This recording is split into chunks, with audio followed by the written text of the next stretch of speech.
Hello everyone, welcome to my channel. अभी pre तो खत्म हो चुका है, तो बारी है मेंस। मेंस के लिए ऐसे प्रिपरेशन करते हैं जैसे हम मेंस को क्लियर कर पाए। ऐसे नहीं कुछ भी पढ़ रहे, कहीं पे भी पढ़ रहे। एक टाइम टेबल होना चाहिए, ऐसे मैनेज करना पड़ेगा टाइम को जिससे सारे सब्जेक्ट टाइमली क्लियर हो जाए। और एक बात, जो लोग प्रीलिम्स के रिजल्ट के लिए वेट कर रहे हैं वो बहुत गलती कर रहे हैं, क्योंकि रिजल्ट कभी भी आ सकता है। रिजल्ट के बाद हमें कुछ दिन ही मिलेंगे, जिसके बाद हमें एक बड़ा सा सिलेबस कंप्लीट करना है। 6 महीने का करंट अफेयर्स कंप्लीट करना है। हो सके अगर आपने अभी तक करंट अफेयर्स नहीं किया है तो एटलीस्ट हम लोगों को 4 महीने का तो करके जाना ही है। ये जो प्लानिंग है हमारा, कैसे प्रिपरेशन करना है, इसको आगे बढ़ाते हुए अभी से ही हम लोगों को प्रिपरेशन स्टार्ट करना पड़ेगा, वरना टाइम नहीं मिलेगा हमें। जो मेंस है वो प्रीलिम से थोड़ा हटके होता है। एक्स्ट्रा हमें और भी टॉपिक्स करना पड़ेगा, जैसे कि रीजनिंग में इनपुट आउटपुट आ गया। फिर जो नॉर्मल प्रीलिम्स में हम लोग कर रहे थे, पजल सॉल्व या फिर ब्लड रिलेशन, इसके बाद सिलोगिज्म, ये सब कंबाइन आएगा। इसका मिक्सचर एंड एलिगेशन हो जाएगा सारे टॉपिक्स। तो हमें एक अच्छा सा स्मार्ट प्लान बनाना पड़ेगा जिससे हमारा जो मेन से वो निकल जाए, इस बार तो ना रुके। तो फिर पहले तो हमें करंट अफेयर्स करना है। ऐसा नहीं करना है कि जैसे रिजल्ट आया सब छोड़ दिया, जो होगा देखा जाएगा, पहले का प्रीलिम्स का पढ़ा हुआ है और करंट अफेयर्स ही करते हैं। हर एक सब्जेक्ट का अपना एक इम्पोर्टेंस है। अगर आपने अभी तक मेंस का मार्क डिस्ट्रीब्यूशन नहीं देखा है तो वो भी मैं आपको अभी दिखा दूंगी। ये मार्क्स डिस्ट्रीब्यूशन में आपको पता चल जाएगा कि सिर्फ करंट अफेयर्स नहीं, सारे सब्जेक्ट का एक अलग इम्पोर्टेंस है। और अगर आप क्वांट अच्छे से करते हैं, रीजनिंग अच्छे से करते हैं, जीए अच्छे से करते हो, इंग्लिश नहीं कर पाते हैं, तो फिर भी आपको प्रॉब्लम हो सकती है। हमें टॉपर नहीं बनना है, लेकिन हम एटलीस्ट इतना तो मार्क्स लेके आए जिससे हमारा मेंस क्लियर हो जाए। ऐसा एक स्ट्रेटेजी बनाएंगे जिससे मेंस एटलीस्ट क्लियर हो जाए, जिससे हमें ये जॉब मिल जाए। चलिए देखते हैं टाइम और मार्क्स डिस्ट्रीब्यूशन कैसा है। मेंस एग्जाम में कितने मार्क्स के क्वेश्चन आएंगे और हमें कितना टाइम मिलेगा, ये देख लेते हैं कि हमारे पास कितने सेक्शंस। तो 4 सेक्शंस रहेंगे। पहला इंग्लिश, फिर क्वांट, फिर रीजनिंग एबिलिटी और कंप्यूटर एप्टीट्यूड। इसके बाद जो फोर्थ सेक्शन है वो जनरल और फाइनेंशियल अवेयरनेस रहेगा। जो इंग्लिश सेक्शन है उसमें 40 क्वेश्चंस 40 मार्क्स और 35 मिनट्स रहेंगे, यानी कि 35 मिनट्स के अंदर हमें 40 क्वेश्चंस करने पड़ेंगे। रीडिंग सेक्शन ज्यादा रहेगा। फिर जो सेकंड सेक्शन है वो है क्वांटिटेटिव एप्टीट्यूड। इसमें 50 क्वेश्चन 50 मार्क के होंगे और ड्यूरेशन 45 मिनट्स का रहेगा।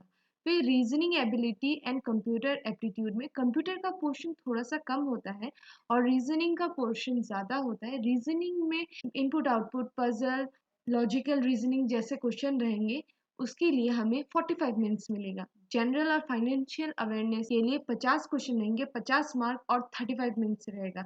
तो जनरल और फाइनेंशियल अवेयरनेस है उसमें फाइनेंशियल पोर्शन थोड़ा सा ज़्यादा रहता है, यानी कि टोटल 190 क्वेश्चंस रहेंगे, 200 मार्क्स रहेगा और 2 आवर 45 मिनट्स हमें टाइम मिलेगा।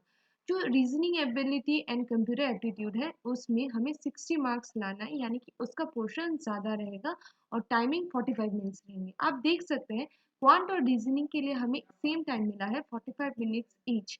और जनरल इंग्लिश और जनरल एंड फाइनेंशियल अवेयरनेस के लिए भी सेम टाइम मिला है, यानी कि 35 मिनट्स ईच। ये तो था टाइम और मार्क्स डिस्ट्रीब्यूशन। चलिए अब देखते हैं ये जो 4 सेक्शन है इसको कैसे हमें डील करना है। जो सबसे इम्पोर्टेंट है इस वक्त पे वो है जनरल और फाइनेंशियल अवेयरनेस, क्योंकि इसका पोर्शन बहुत ज़्यादा होता है और अधिकतर लोग इसको लास्ट मोमेंट पे ही करते हैं। तो फिर आप देख सकते हैं जो इसका सिलेबस है उसमें current affairs, banking awareness, government scheme and policies, financial awareness, static GK such as currency and capital awards and honour books and author, national parks and sanctuaries etcetera. ये जो स्टैटिक वाला पोर्शन है इसको fifth पे रखा है क्योंकि इसका इम्पोर्टेंस इतना ज़्यादा नहीं होता है। सबसे इम्पोर्टेंट होता है करंट अफेयर्स। उसमें भी आप अगर करंट अफेयर्स में बैंकिंग अवेयरनेस ज़्यादा करेंगे तो आपको वो ज़्यादा प्रॉफिट मिलेगा। और गवर्नमेंट स्कीम्स एंड पॉलिसीज़ को छोड़ना नहीं है और फाइनेंशियल अवेयरनेस को ज़रूर करके जाना है। और ये साल जो यूनियन बजट है उसको मत छोड़िएगा। यूनियन बजट के सारे क्वेश्चन लगा लीजिए, जहाँ से भी क्वेश्चन मिले सब कर लीजिए। और बैंकिंग अवेयरनेस तो ज़रूर करके जाना है। 6 महीने का पूरा करंट अफेयर्स करके जाना है या फिर 3 से 4 महीने का तो करके ही जाना है। अगर 3 से 4 महीने का आप करंट अफेयर्स कर रहे हैं क्योंकि 6 महीने का नहीं कर पा रहे, तो फिर करंट अफेयर्स जो चारों महीने का आप कर रहे हैं उसको थोरोली कीजिए, सारे क्वेश्चंस लगाइए, कुछ छोड़िए मत उसका। फिर देखते हैं क्वांट और रीजनिंग में क्या करना है। पहले तो क्वांट और रीजनिंग के लिए ये कंसेप्ट क्लियर करना बहुत ज़रूरी है और क्लासेस कीजिए जितना हो सके और अब क्लासेस करके कंसेप्ट्स को क्लियर कीजिए। फिर मॉक दीजिए, मॉक ही हेल्प करेगा, मॉक बताएगा कि टेस्ट में एग्जाम में कैसे क्वेश्चंस आने वाले हैं। फिर प्रैक्टिस कीजिए, ये क्योंकि प्रैक्टिस इंपॉर्टेंट है। अगर प्रैक्टिस करेंगे तो फिर कुछ नया नहीं लगेगा, वो फ्लो रहेगा एग्जाम टाइम में। रीडिंग एंड अंडरस्टैंडिंग इंपॉर्टेंट है, क्योंकि रीडिंग इंपॉर्टेंट है क्योंकि क्वेश्चंस शॉर्ट क्वेश्चंस कम आएंगे और जो लॉन्ग क्वेश्चन है वो ज़्यादा आ रहे हैं। तो फिर जैसे इंग्लिश का पोर्शन आएगा उसमें आर्ट्स भी बहुत ज़्यादा रहेगा, पेशेंस रखना पड़ेगा, फोकस करना पड़ेगा और रीडिंग करना पड़ेगा। रीडिंग करके अंडरस्टैंडिंग करना पड़ेगा। जो क्वांट है और रीजनिंग है, रीजनिंग में भी पजल जो आएंगे वो बड़े बड़े पजल आएंगे, तो उस वहाँ पे भी रीडिंग बहुत इंपॉर्टेंट रोल प्ले करेगा। रीडिंग करके उसको पजल को सॉल्व करना है हमें। क्वांट में भी प्रॉब्लम सॉल्व करने के लिए रीडिंग चाहिए। तो फिर क्लासेस करके अपने कॉन्सेप्ट्स को क्लियर कीजिए, फिर मॉक दीजिए। फिर मॉक देने के बाद जो इम्पोर्टेंट है वो है प्रैक्टिस करना क्वेश्चंस को। जो क्वेश्चन छोड़ रहे हैं या फिर जो क्वेश्चन आ रहा है उनको प्रैक्टिस कीजिए। फिर रीडिंग करना भी ज़रूरी है, क्योंकि रीडिंग करेंगे तभी क्वेश्चंस को अच्छे से समझ पाएंगे। फिर जैसे आप मॉक्स दे रहे हैं, आपको पता चल रहा है कि आप इतना ही अटेम्प्ट कर पा रहे हैं, तो फिर आप क्वेश्चन सिलेक्शन कीजिए, क्योंकि आपका कोई ना कोई स्ट्रॉन्ग पोर्शन या फिर स्ट्रॉन्ग पॉइंट होगा, वो क्वेश्चंस पहले कीजिए। सिलेक्शन करना सीखिए कि कौन सा क्वेश्चन करने के लिए होता है और कौन सा क्वेश्चन नहीं करने के लिए होता है। फिर देखिए मॉक्स में आपका परसेंटाइल क्या आ रहा है। अगर आपका परसेंटाइल अच्छा आ रहा है तो आप बहुत अच्छा कर रहे हैं और आपका एग्जाम भी बहुत अच्छा होगा। अगर कम आ रहा है तो प्रैक्टिस कीजिए, उस मॉक्स को अच्छे से एनालाइज कीजिए। एनालिसिस करके अपने परसेंटाइल्स को इंक्रीज कीजिए। और एक इम्पॉर्टेंट है वो है सॉल्विंग मेथड।